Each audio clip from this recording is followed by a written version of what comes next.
Thank you. Well, I'm going to be consulting these a lot because I just sort of put this together this week, and so please have patience with me. I'm not an expert on Romero. I'm not an expert on El Salvador, but I did spend a few years there along with my wife. We were married old lay missioners, and we lived and worked alongside a good number of people who knew Romero, knew him well, folks who also knew the Jesuits who were massacred and the 4 U.S. churchwomen. And just as importantly, they knew thousands of Salvadoran people from every strata of society who they really served for years and years and are continuing to serve now.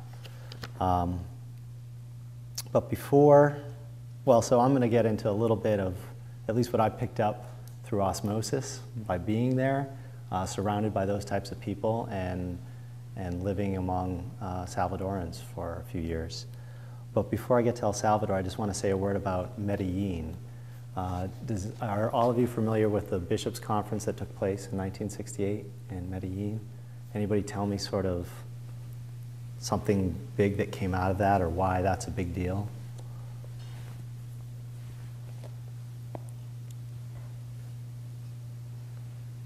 Well, at least you know it happened. Anyway, no. So the bishops were trying to address a lot of the violence and oppression that was going on in Latin America at the time. And so instead of siding, as tends to be the tradition, of the church siding with people in positions of power, the church decided to position themselves with people living in poverty and people being oppressed. Well, one of the things, Medellin is taking Vatican II and pushing it even further. We won't get into all, I mean, that could be a semester course in itself. But one of the things that came out of it was this sense of a Latin American experience for reflecting upon the gospel, and not top down as it had been in the church for centuries, but from the bottom up. So there was this endorsement of the base community, the comunidades de base, which are small Christian communities of people who would get together, reflect upon the word in light of their own realities in Latin America. So this is brand new, and this is huge that this is going on. And when you combine that, then in '72, Gustavo Gutierrez, somebody mentioned liberation theology earlier, this is sort of a movement that's beginning to push and change history as we know it. Because if you think back, since the Spanish conquest of Latin America, it had been military, economic, political elites who really dominated everything, along with the blessing of the hierarchy of the church. And so this is beginning to change, and this sort of sets the stage for lots of the changes that we see in the 70s, 80s that are still unfolding today. So I just wanted to mention that.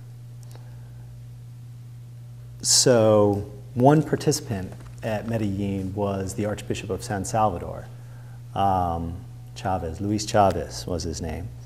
And he named, in 1970, he named Romero a bishop, an auxiliary bishop. And he had things to do with these base communities, and he had all sorts of other tasks. That base community work for Romero was kind of uncomfortable. He was kind of a bookish guy, but he was an obedient priest, and he did what he needed to do for the Archbishop.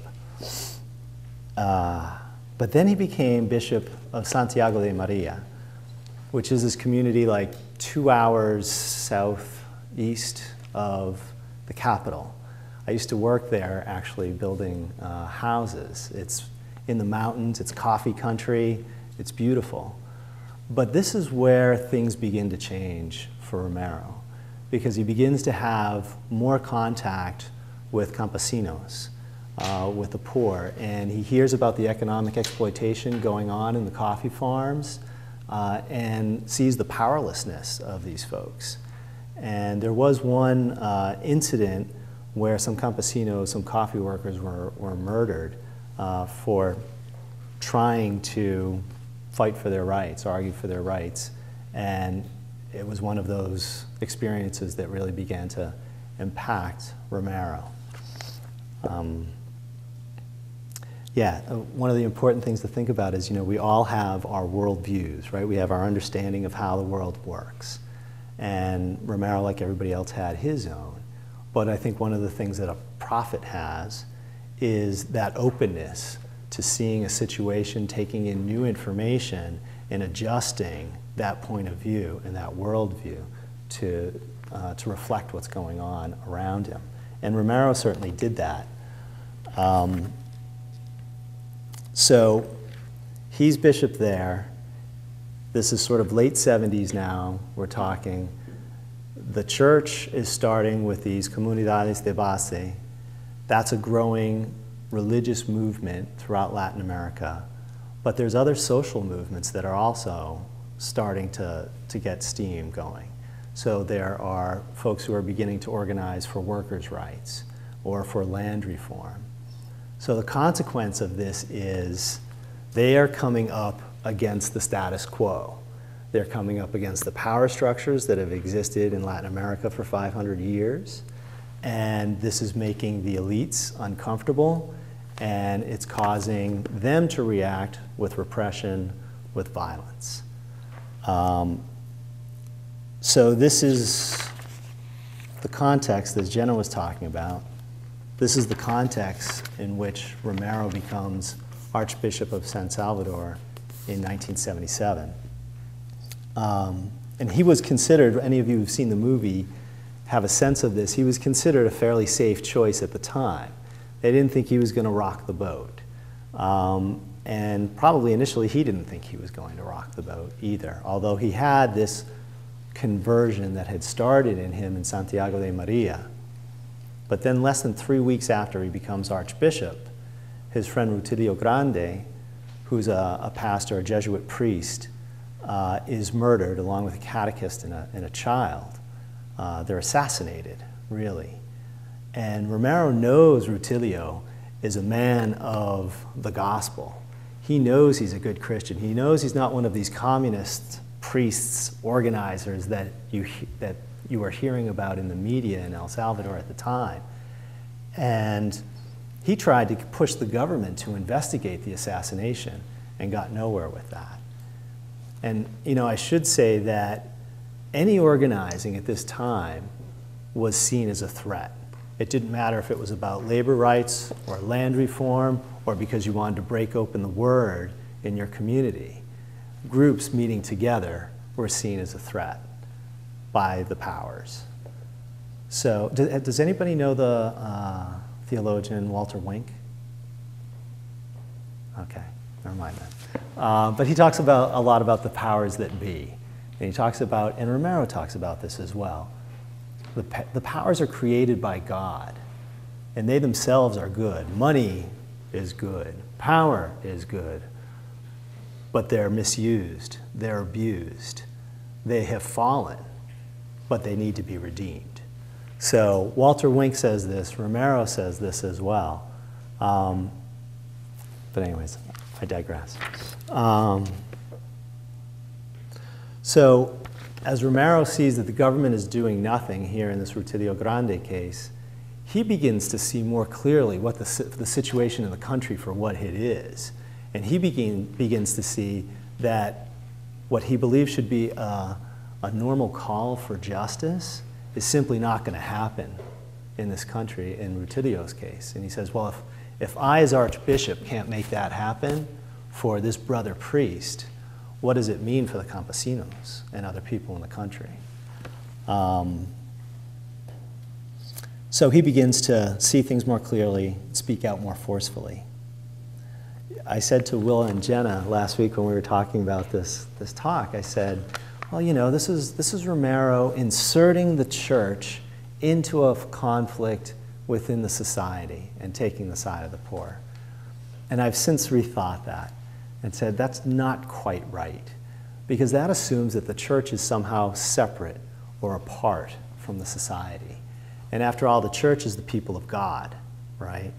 So it's the campesinos, it's the factory workers, it's teachers, it's store clerks, it's police officers, it's soldiers, it's the rich and the wealthy, it's the politically powerful.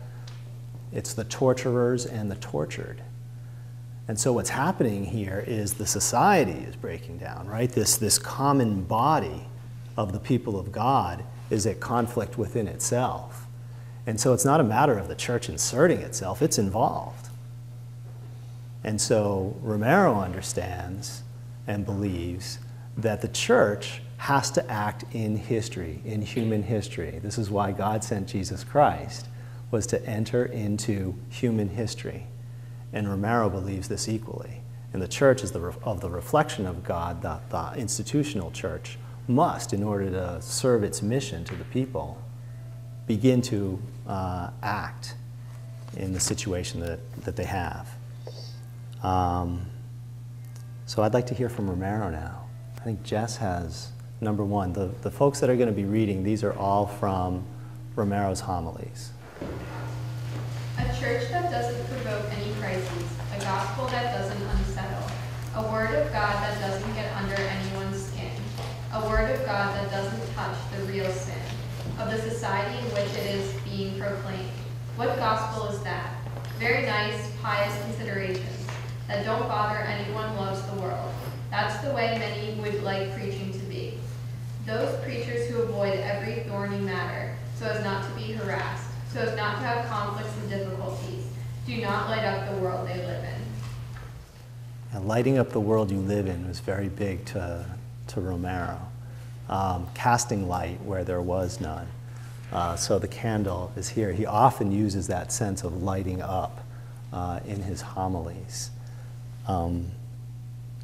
So what I think we see here, though, is in the conflict, Romero takes the side of the gospel. He very explicitly calls for conversion, not just for the wealthy and powerful, but for everybody across society, because he sees sin everywhere.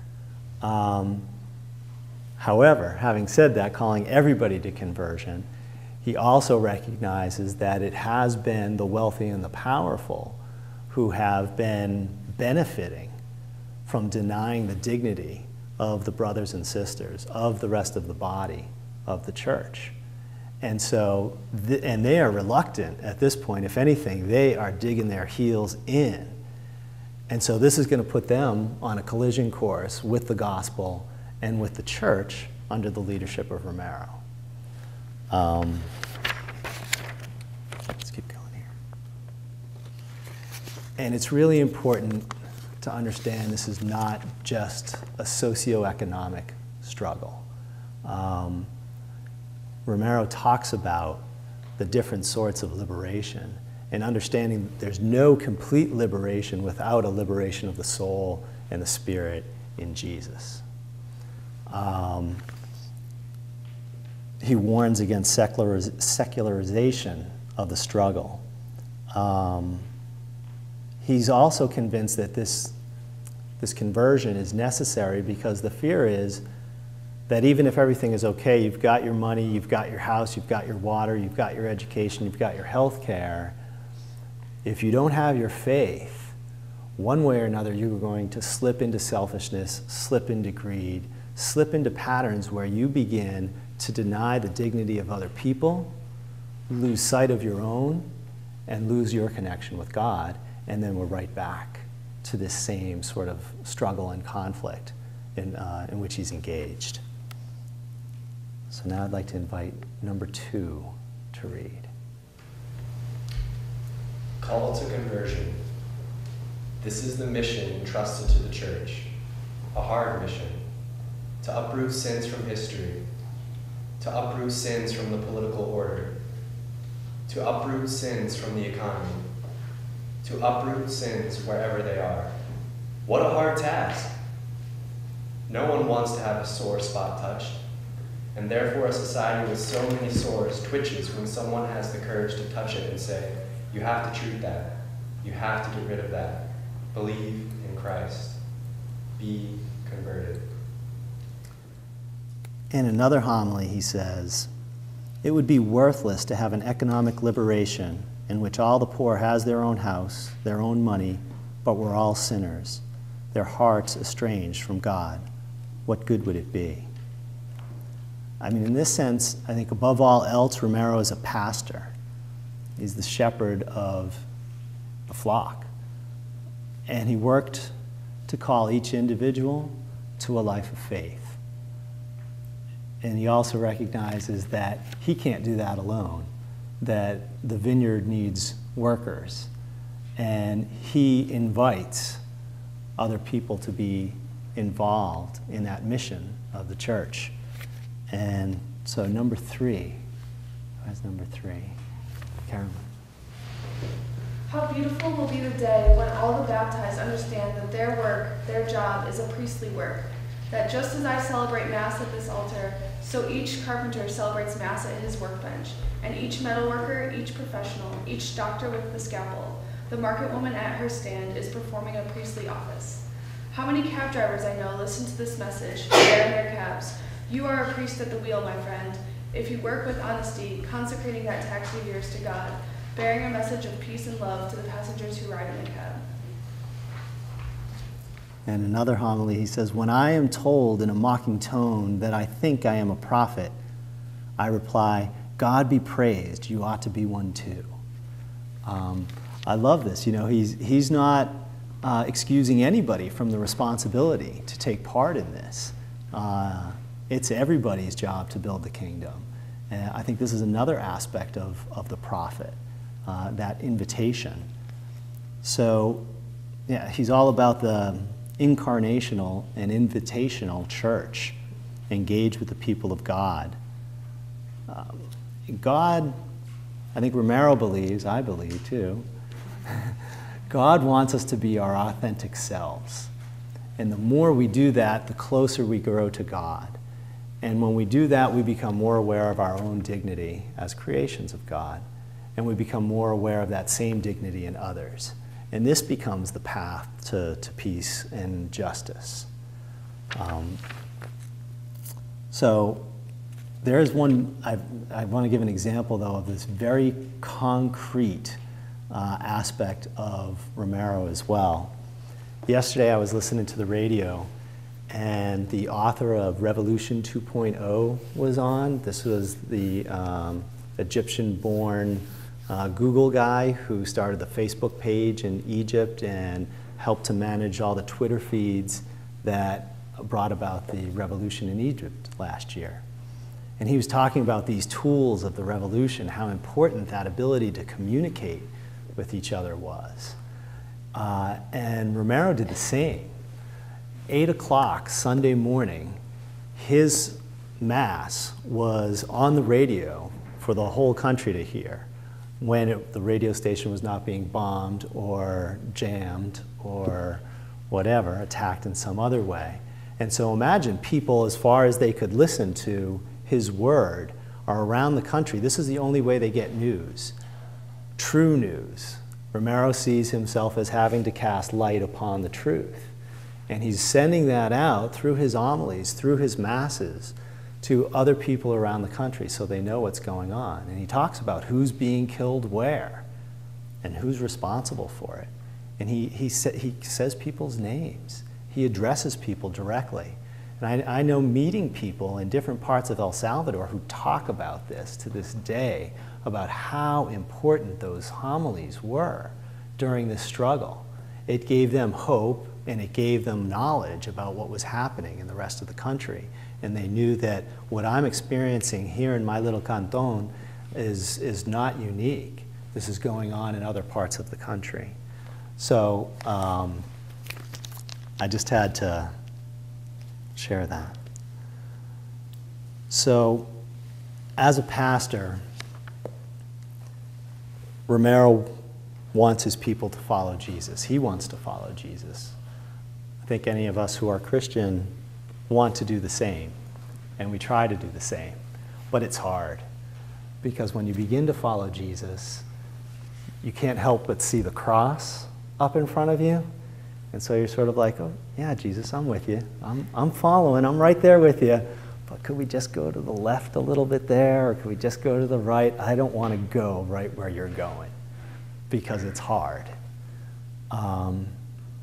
But I hope that there are moments when, at times with enough faith and enough grace, we're able to follow and go through that cross with Jesus.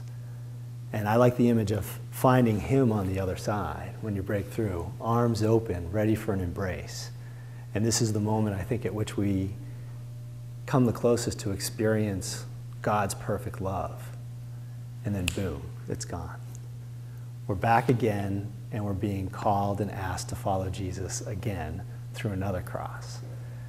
And that's hard. And I think this is where the prophets and the martyrs sort of distinguish themselves, is that they're able to follow Jesus through that cross more faithfully, more gracefully, more often. They're just as divine and just as human as we are.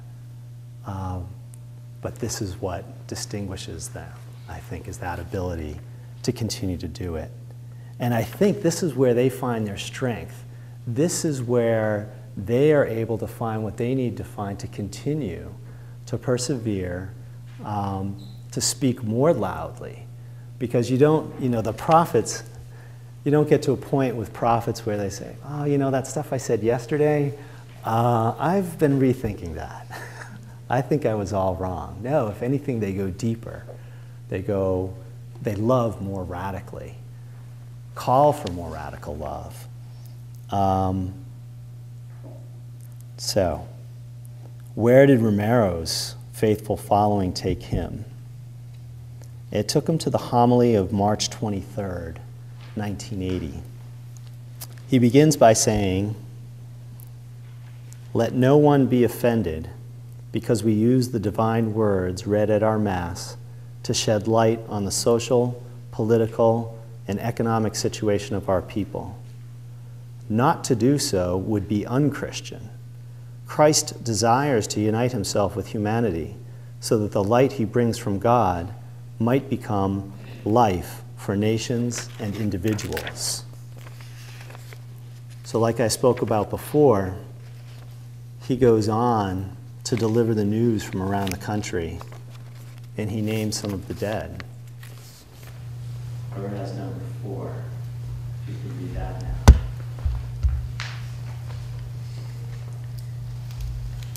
We have lived through a tremendously tragic week. I could not give you the facts before, but a week ago, last Saturday, on the 15th of March, one of the largest and most distressing military operations was carried out in the countryside. The villages affected were La Laguna, Plan de Ocotes, and El Rosario.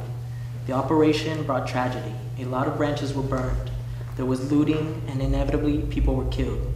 In La Laguna, the attackers killed a married couple, Ernesto Navajas and Adelia Mahina Venaves. Their children, Martin and Hilda, 13 and 7 years old, and 11 more peasants.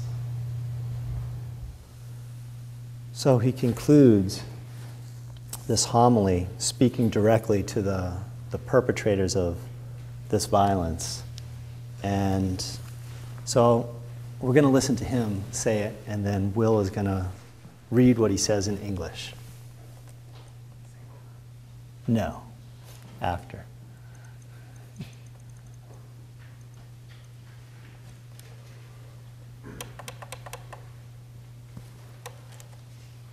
Oops. Y en concreto a las bases de la Guardia Nacional, de la policía, de los cuarteles. Hermanos, son de nuestro mismo pueblo, matan a sus mismos hermanos campesinos. Y ante una orden de matar que dé un hombre, debe de prevalecer la ley de Dios que dice no matar.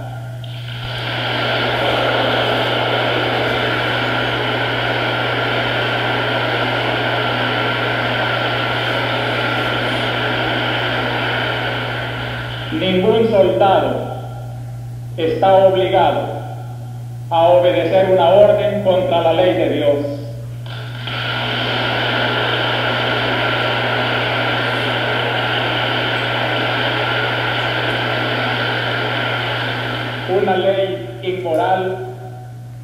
nadie tiene que cumplirla.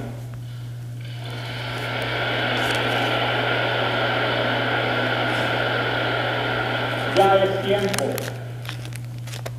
de que recuperen su conciencia y que obedezcan antes a su conciencia que a la orden del pecado.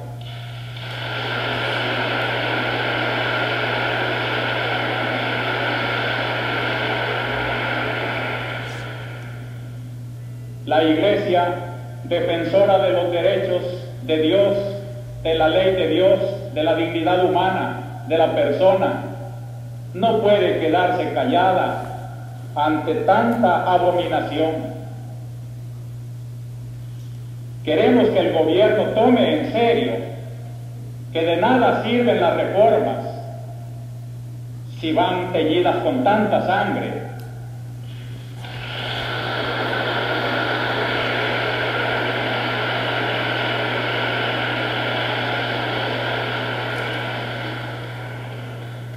En nombre de Dios, pues, y en nombre de este sufrido pueblo, cuyos lamentos suben hasta el cielo cada día más tumultuosos, les suplico, les ruego, les ordeno, en nombre de Dios, cese la represión.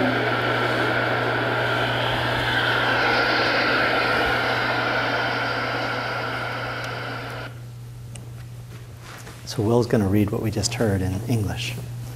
I would like to make a special appeal to the men of the Army, and specifically to the ranks of the National Guard, the police, and the military. Brothers, you come from our own people. You are killing your own brother peasants, when any human order to kill must be subordinate to the law of God, which says, "Thou shalt not kill." No soldier is obliged to obey an order contrary to the law of God. No one has to obey the moral law. It is high time you recovered your consciences and obeyed your consciences rather than a sinful order. The church, the defender of the rights of God, the law of God, of human dignity, the persons, cannot remain silent before such an abomination. We want the government to face the fact that reforms are valueless if they are to be carried out at the cost of so much blood. In the name of God, in the name of the suffering people whose cries rise to heaven more loudly each day, I implore you, I beg you, I order you in the name of God, stop the repression. So the following day, while celebrating Mass, while raising the chalice during the consecration, he's shot and killed.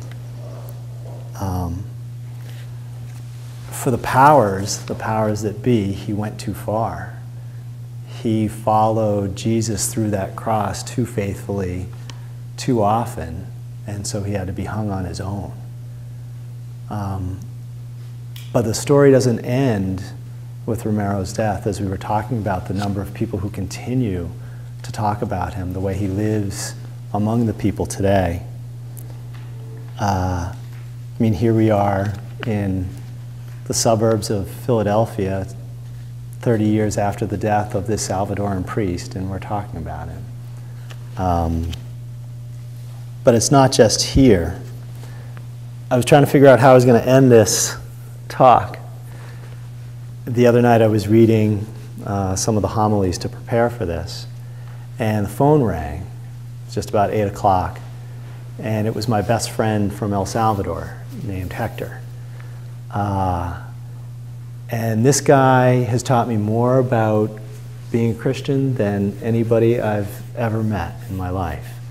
He's a man who works hard. He's a laborer, so working poor, we would call him. He has a wife and 3 children. And they struggle. He tells me about the times earlier in life when he and his wife would share a plate of food so that their children could each have a full plate of food. But Hector, in his spare time and with his spare money, goes out and serves other people. So, you know, we were part of the same Christian-based community, a small-based community there in El Salvador, but he would come over someday and, Timoteo, he said, we're going to go to the, bring food to the homeless people in the city center tonight. You have a truck, can you take us? And they would load their kids and load food into the pickup truck, and we would go into the center of the city at night to feed homeless folks. Or another time, I remember he called me and he said, oh, we're going to go to the women's prison, and we're going to pray with them, we're going to bring instruments, play music, and do games with the kids, because the kids live in the prison with their moms. And you know, he invited me to all of this. And for me to be in mission, you know, I had my health insurance, I had my roof, I had my food, everything squared away and paid for. So it made it easy for me to make these choices. I don't think it was a hard choice for Hector because of his love and commitment to the gospel. But so I asked Hector, I told him that I was going to be talking about Romero today. He said, oh, I said, you know, I'm reading the Homilies right now. And he said, oh, we've been doing that in the base community. Over the last 6 months to a year, they've been breaking apart some of Romero's homilies. And then he said, you know, one of the things we're doing, we lived on this volcano. And he said, further up the volcano, there's no potable water. So we've started this water project up there. And he said, but we're bringing the homilies with us. And we're sharing the homilies with the people of this community up there who don't have a priest, who don't have anything else going on. So they are out there bringing the faith as well as addressing a very basic human need of these people. I think this is the type of work that Romero would be proud of.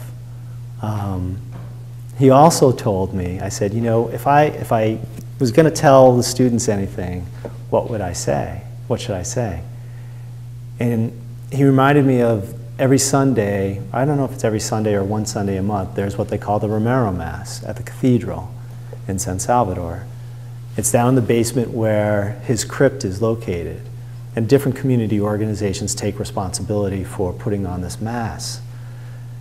And he said, do you know who's there almost every time Mass is celebrated? I said, no.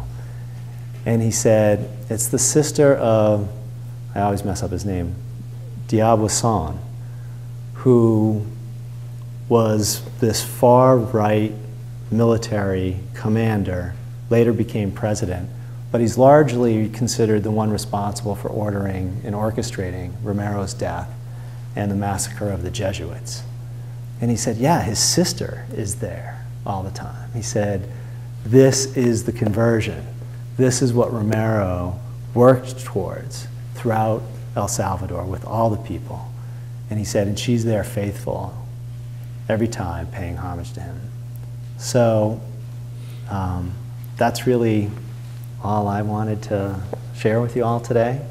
I hope it was worthwhile, and I don't know if there's questions and answers or anything, but I'm always available if you want to talk about Salvador or Romero or anything else. So thank you for listening, everyone.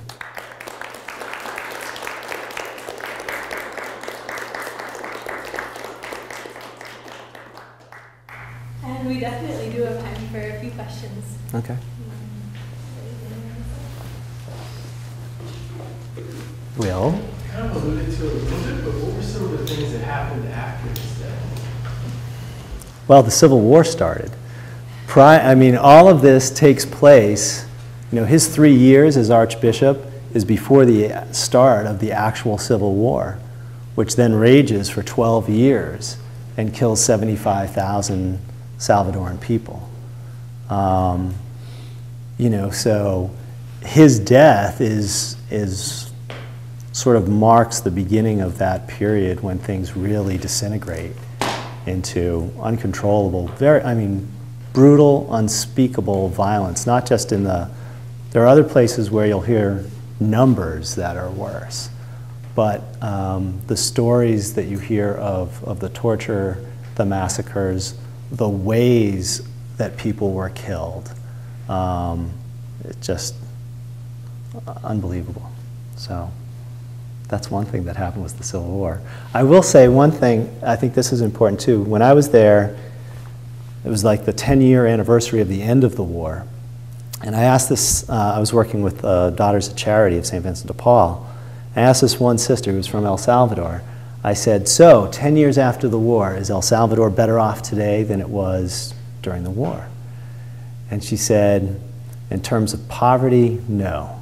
In terms of justice, no.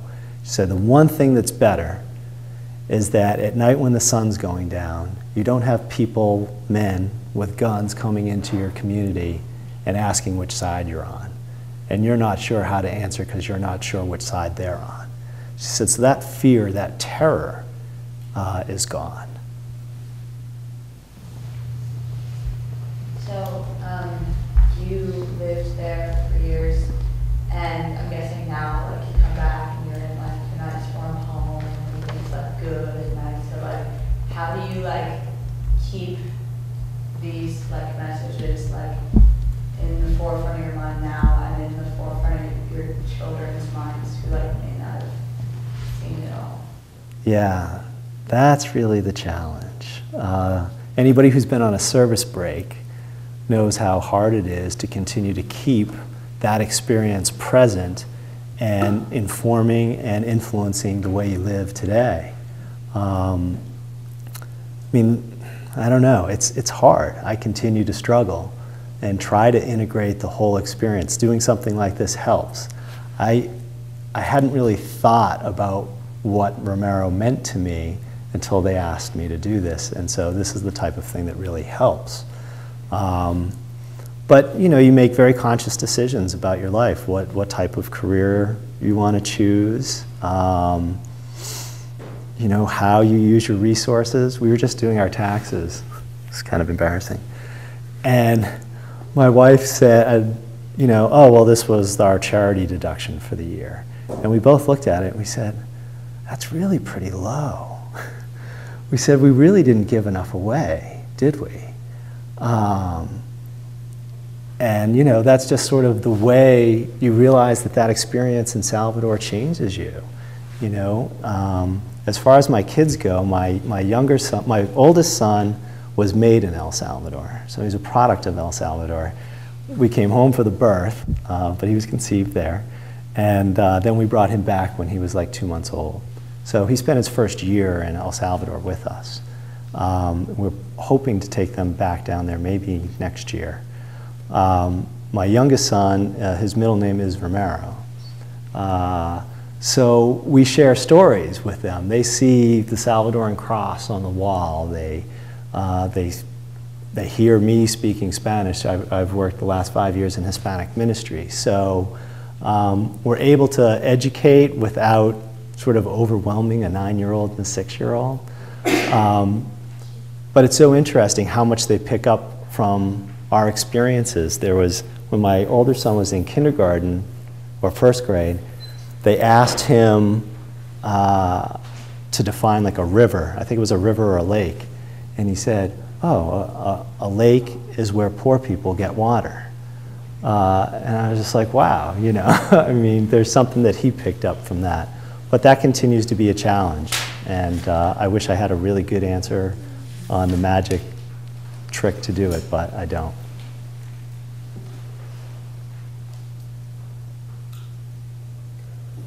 Well? I really asked you this, but as an American, given sort of the relationship with the United States had at the time, how did they receive you, or what was that? It was interesting because different people reacted in different ways. We were in a community where Maryknoll had been for years, so we were really welcomed into that community. They knew us and they trusted us. But as I went out into, I went all over with these Daughters of Charity to places where there were no other gringos. And it would be interesting though to come upon, I'd be walking in the middle of, you know, this tiny canton that's isolated from every place else, and I'd hear, hey man, what's up? And I'd turn just sort of stunned, and it would be a Salvadoran who had spent most of his life in the United States but wound up deported. And we would talk. But I remember one guy saying to me, we were unloading cement bags from a tractor trailer, and he just said, you know, thank you for being here. He said, most Americans don't give a shit about us. And I said, wow, that's really sad to hear.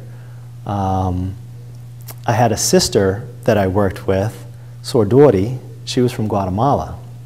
And she was very suspicious of me at first because she had seen what Americans had done in her area of Guatemala. And once we got to know each other, she told me that she had been suspicious of me. And we wound up being very close. But so that was there, you know, and so it really depended on where people were coming from, but there were all kinds of different reactions to us. I guess, was it pretty common knowledge that the American government was involved with the Salvadoran government during the Civil War? Oh yeah, down there, more so than here. It was clearer down there than it was here. You know, and Romero wrote to Jimmy Carter, asked him to stop with the foreign aid. Your foreign aid is killing our people. And he also brought, you know, he documented things. He brought pictures and documents and everything to the Vatican, to the Pope. But so many people were caught up in their worldview, seeing the world through a Cold War lens. You know, the Pope had his own experience with communism in Poland. And so when Casey, the CIA, tells him, hey, this is all Soviet influenced, not to say there was none, but it wasn't all, he believed that. So, you know, it was really, it was a time that it was very easy to see things in those east-west, black-white, commie, good people terms, you know. And so, you know, Romero was fighting against that as well,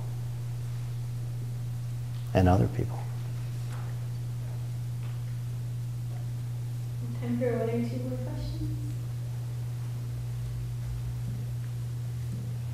questions. How would you say Romero affected liberation theology? Yeah.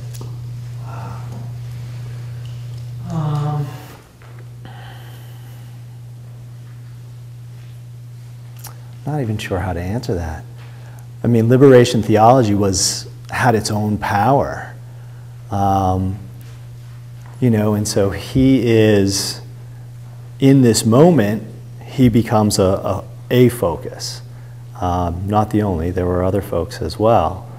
And so I think he's a catalyst that helps to push it in other directions or in other places where it might not have gone or might have taken longer to get to. So if anything, maybe an accelerator of it, but it certainly had its own, I mean, the power of that. I remember when we were at Maryknoll in training, and there was a Franciscan priest who was breaking open the Word with us, and he was saying, try this in the communities that you're going to work and live in. You know, try this in a small village in Kenya. Try this in Cambodia. Try this, you know, here and there. And he said the responses you will get from the people are just amazing. They will blow you away. What always blew me away in El Salvador, in the small Christian community that we were in, was how quickly they could read a gospel and relate it to their lives. I mean, I sometimes sit there, I'm like, I don't know what this, but I mean, they were able to just read it and see it and relate it to their lives in a way that I couldn't. I think that was really good formation, but also living a life that was, I think, resembled more biblical times than we might live here in the United States. I don't know if that makes any sense, but that was something that occurred to me while I was there. So.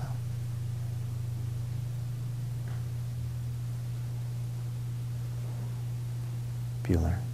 Jenna? Would you say that Romero was kind of like a solitary voice or a voice in an ongoing conversation? And so, like, could you put this on people you think were kind of ahead of him after that combo? After is probably easier.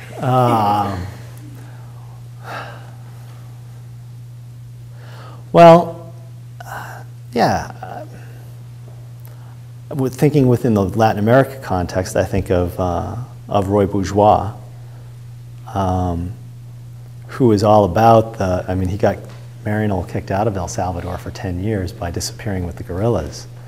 But he also recognizes sort of the church's need to be involved in people's lives, that it can't be an observer.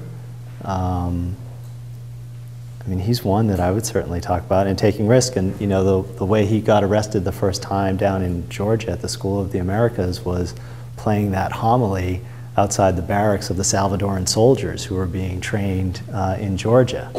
He climbed up a tree with a boombox and played that homily, and that landed him in federal prison for 2 or 3 years, whatever it was. I think, well, the Berrigan brothers, to be sure, with their nonviolent actions here in King of Prussia at the, now it's Lockheed Martin, then it was General Electric plant. So those are voices before. Dorothy Day. Yeah, all kinds of folks. But I mean, that's what the prophets do. You know? They have their moment in time if they seize it.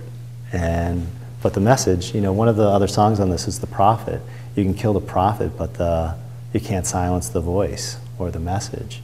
I mean, that's the continuum. That's coming from God. So different people are going to speak that at different times, in different ways, in different countries. Yeah.